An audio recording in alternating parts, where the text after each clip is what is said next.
तर मंडळी आपल्या गावात आहे ना पडली होती बस बंद, त्याच्यामुळं मंडली का आणि मी ठरवलं डायरेक्ट बस बघायला जायचं काय झालं ते.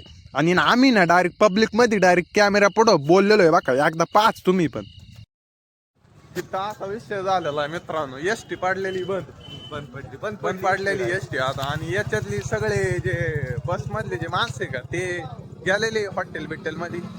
ब्राह्मणवाड्याच्या हॉटेलांचा आहे ना एवढा धंदा झालेला आहे जबरदस्त. पंक्चर झालेली का पाहू आपण जाऊन जरा विचारत होतो, पण ते आम्हाला काय सांगा नाही काय झालेलं. तरी ना आम्ही स्वतः जाऊन बघणार इथं बस मध्ये झालेलं काय बरोबर. तर ही बस आहे महाराष्ट्र राज्य परिवहन महामंडळाची आणि हे त्याच डिझेल गळू राहिलेलं आहे.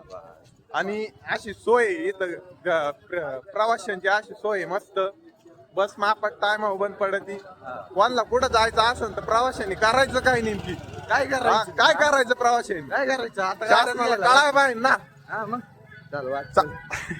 एवढ्या नव्या गाड्या आणल्या, जरा लोकांना नव्या गाड्या द्यायला पाहिजे. प्रवाशांची एवढी तारंबळ होती इथं.